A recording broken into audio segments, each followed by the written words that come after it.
Bam! Pink flamingo in the background. This is Leo the Lion at another entrepreneur event. Ooh, look at that. Getting more popping. Hey! Oh! Bam! Bam! Bam! Alright, check this out. We're gonna go ahead and go over here real quick. Bam! Alright, let's go check out some music. You ready? Check out some music.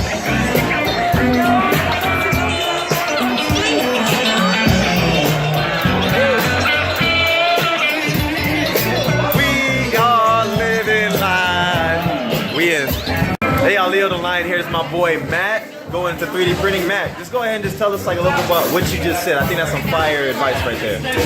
Yeah, well, I was talking to Leo about how do you put yourselves in a situation where things happen by accident, by coincidence. And so what you're saying is you put yourself in probabilities, in situations, there's a high probability that you meet someone that'll take you to the next level. You have no idea what it's going to be. If you want, like Leo, you're a motivational speaker, well, put yourself in front of somewhere where there's a high chance that there's going to be someone there that can help you the next journey. For myself, it's 3D printing, going to a 3D printing conference. You don't know what's going to happen, but as long as you put yourself in a situation where there's a good chance that someone can help you to that next leg, well, put yourself in as many situations as you can with that. That's fire, baby. Bam! Alright, Matt. Thank you, brother. We out. What did you say? You said what was my medium? Yeah, like what's social marketing, I guess. So I talked to the social media guy a while back, and he said just use whatever that you're already good at. And so what I get a lot of comments and feedback on was Instagram, and it was crazy because like I wasn't posting consistently. I was just like every now and then between all the pictures, I was just like, I gotta get this off my chest, and I say Leo the Lion here, do. This is what I learned, and that'll be it for like a month, right? And then so Instagram is like my main channel, linking that to Facebook, and now I'm building the YouTube channel, just uploading everything. So yeah, that's kind of where I'm at right now. Yeah. That's awesome. Yeah, she's really good at LinkedIn. That's my girlfriend, Caitlin. Hey, friend. Hey, you want to talk a little bit about your business or what you're working on? Bam. Yeah. First of all, I got no details. I joined them late. Where are we streaming at? We're just going. It's going live on apple.com. It's going a billion views. No, so I own a recruiting company. We're nationwide, and we teach employers how to identify, attract, and retain top talent.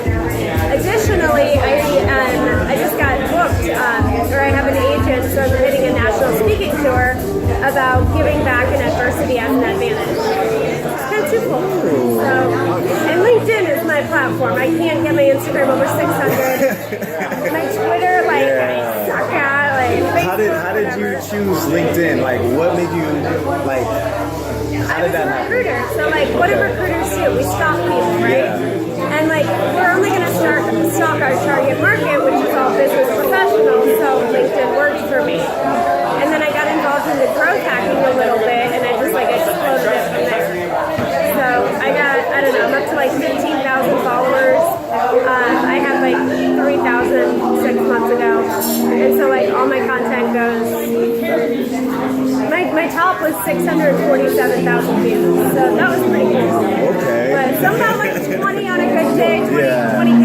Yeah. But I'm still trying to go back and top that. I have a question. Every day. You say you got into growth hacking. What was the growth hacking? What made the change? It's just do you do any growth hacking? I mean, there's so much. I don't even know the definition of growth hacking. In every industry is a little different. So I'm addicted to it. It's basically the clever hacks behind how to scale massively on any platform. So for example, on LinkedIn, you can go into the JavaScript console and put in codes to auto-target and connect with people that you want to connect with. So if you want CEOs or vice presidents, managing partners, investors, whatever your gimmick is, you can just auto-change your codes and put it in the JavaScript console, and then it'll auto-connect with people in your target market. So there's weighs weighs around the tripwires. I use that term loosely because I don't know what the term is. So it's just like clever stuff like that, or like there's a format to how you post, right? So you write copy, you don't write content. LinkedIn, you don't do pictures, you don't do video. Believe it or not, I know it's weird. You do if you're famous, but if you're I don't know if you're famous. You guys probably are. I have no idea. Like if you're if you're famous, if you're a Gary Vee, you can post like a photo of a tree and it'll go viral. Like I'm not at that level. So for me, videos and pictures on LinkedIn aren't where it's at, which is probably why Instagram sucks for me because I'm more of a linguistic person. So I don't get the imagery or like how to create images that sell and transform. So yeah, there's like pick up a book. Ryan, so a guy named Andrew Chen started the field of growth hacking about 7 to 10 years ago, and then it was made mainstream by Ryan Holiday. You guys know who that is. And so then Ryan Holiday posted like growth hack marketing, and the more you like get on Google and you start, it's like a whole world, and it's fascinating. I've wasted a lot of days in my life growth hacking, and I don't even know what I'm talking about half the time. But he'll come home and I'll be like, "Don't touch the computer." And she's like, "What's going on?" I'm like, "There's a robot on that one and that one, that one." I'm tying this tool to this tool. Like I get kicked off every platform about every 3 months, but like it's like, fuck yeah, I scaled until that 3 months. Wow. So it's fascinating. So I'd love to learn more from you about Instagram. Like on a good day, well, yeah, like I lose like when I post, I lose followers, I swear. Like it's like, do it. Yeah, well, I mean, as long as from everything that I've learned, even from watching you personally, like I think what I've noticed is some people can figure out a platform, and then if they try to figure out another platform that they're not good at, it almost drains away from what they're special. Like it's what you're talking about, specialization. It's like, how many people are on LinkedIn? Are you going to max out LinkedIn? Never. Are you going to max out Facebook? Yeah, like you have to be pretty big to be like, okay, I'm done with this. I'm done with Facebook. You know, because pretty much everybody knows me on Facebook in the entire millions of users that there are. You know, so I kind of gave her like, you got to be on Facebook and you got to create a page. Like I kind of gave her this advice. She's like, it never worked for me. She crushes it on LinkedIn. So, get more of the pie, right? If you're good at it and that's your niche, just get more of it. Like I was so proud. I had a Facebook page and I had like 100 followers. I'm like, this is shit. And like I'm dropping content, I'm doing everything I thought was amazing. I'm like, I figured out Facebook. And then like I get like 98 followers and I'm like, oh my god, I'm so done with you. And everyone's like, Facebook's where it's at because we're millennials. I'm like, it's where it's at for everybody but me. Like, And I think it depends on the content because a lot of my stuff is paid because I'm, you know, I have a product that's pretty niche, but you know what I mean. I need to find RVers. So I do retargeting and stuff like that. I'll do paid ads for certain groups, but like, getting stuff viral is difficult. We are on a vlog right now. You want to go ahead? This is my boy Matt. What's up, Matt? Go ahead and talk a little bit about what you do. Tell a little bit more about yourself, bro. It's all about entrepreneurship. It's all about helping people and providing value. I'm not sure what the context here is, but that's really what it comes down to. No context, bro. Only 5 million people. It's all about having a good time in life with the people you love. Hey, what's your business? Cheers. I actually just left the business. I did online marketing for nonprofits for the last 2.5 years. Oh, okay. It's been 3 weeks since I left, so. Oh, nice. You know Chandler Prague? Yeah, he's my business partner. Okay. Same Yeah. business. All right. It's like, they can't be a big space here in San Diego. The other nonprofit. Advertising for nonprofit. I'm like, you got to know that guy. Okay, all right, cool. You guys are, That's awesome. Okay, so whose audience is this? This is your audience. This is my phone. So I gotta be motivational right now. Nah, you gotta be. You Don't do drugs. whatever. For just $5, you send me $5 and we'll be a millionaire tomorrow. Work hard, 24/7, you'll make it. Work hard, we'll just throw everything. But you're getting into 3D printing, right? Like, tell Getting into them 3D about like, where printing. you're at. 3D printing is going to change the world. It's one of the next exponential technologies that I see coming. Because you can print anything on the spot in almost any material. That will be down the line. Now they're starting to really figure together printing glass, rubber, metal, plastics, wood. The woods combined with plastic a little bit. but imagine being able to 3D print a shirt whenever you want. Imagine being able to 3D print a car, a home. I was just reading today, there's construction companies that are 3D printing cement, mixing other materials to build a home within 1 day. So it's like that's happening right now, and it's going to change a number of different industries in the medical space, aerospace. That's what I've heard of it from Med Device. Yeah, they're already 3D printing teeth, they're 3D printing bones right now, casts, like it's changing the world. Westworld, man. Westworld is gonna happen. They're 3D printing organs 5 right years from now. There's one company that has 3D printed a kidney, and it's going through testing right now. I read that. Yeah, and it's pretty far like advanced. It's not ready for the humans yet, so it's changing the world. So that's why I'm getting into it right now. Wow. But it's not far off. Like this shit's happening. No, it's there. It's just it hasn't gone through all the tests and regulations to use it for people yet. But within the next couple of years, they're probably going to test it on someone before it goes to the market. Yeah.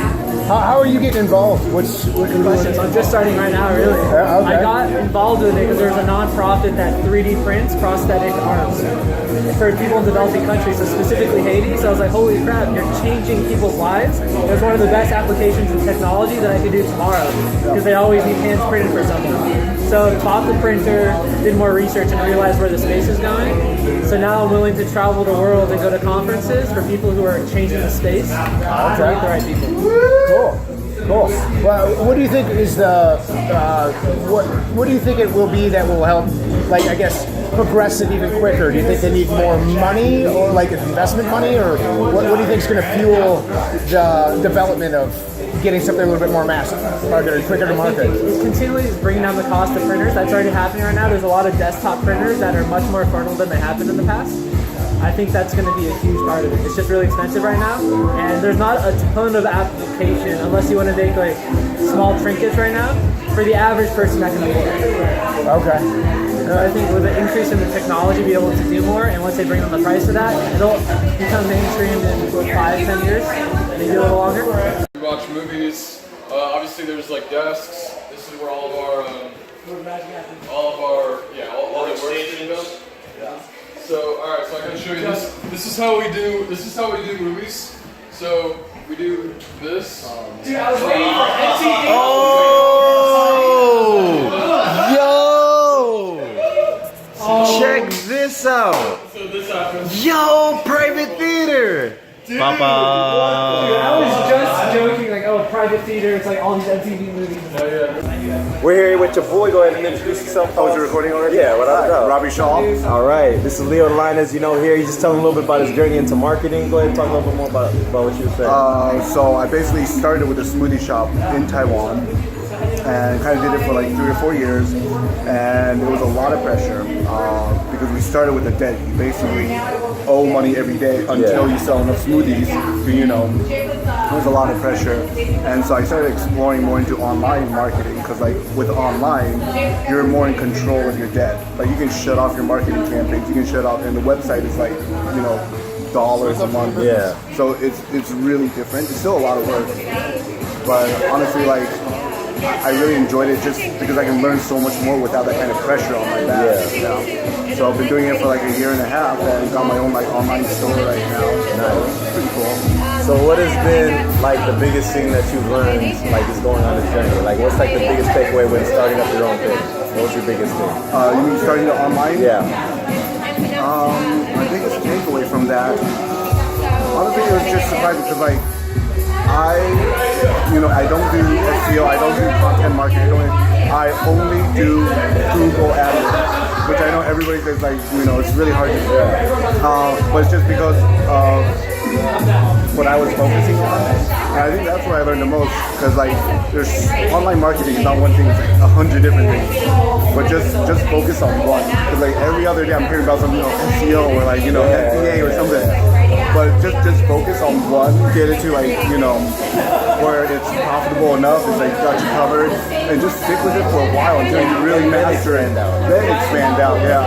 And I noticed that, like, a lot of online people, they start like mistake where I'm like, I can do all these things. Yeah. And then you know, you don't specialize in, like, you can't figure out any one particular segment. Because you haven't even figured out your first. Exactly. But you know, it's hard to turn away money, and then you're like, dude, you know, no matter how small your niche is, it's bringing a lot bigger than what it you know, what you could probably imagine. That's true. That's true. I think that's probably the biggest thing that I think I learned as far as like marketing and entrepreneurship is try to dominate. I have like a lot of friends that own a lot of businesses that aren't like none of them are really big. You know, and then you have those friends that have just a massive business. Yeah. Where like that was the one lesson that they taught me is just focus, man. You could do this for the rest of your life. Well, y'all heard it here. You want to introduce yourself, boss? Okay. Jeff Shelton.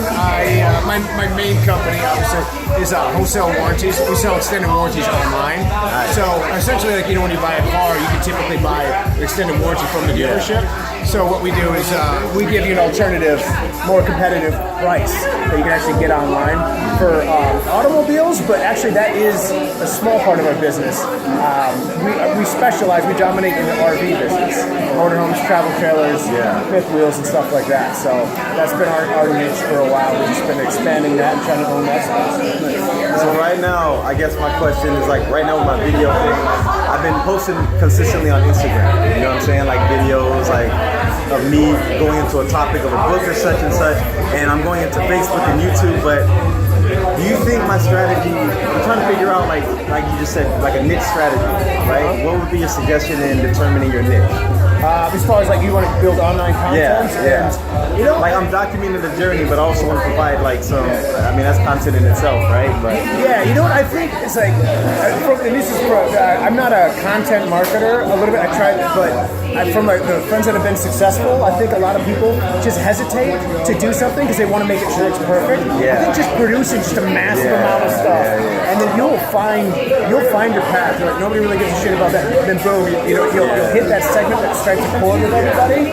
And I think you only do that just by producing, like just keeping it out there. And I think one of the mistakes that I make is sometimes I'll try too hard to make things perfect, and then I'll release it, and then it's like, it fell short anyways. Whereas like if I just would have half-assed, I could have like screwed up really early, and then you know you just kind of produce a lot of things, and then the ones where sometimes it's you know the production quality, maybe the topic was perfect, but the production quality was very low. check this out, man. This is the library.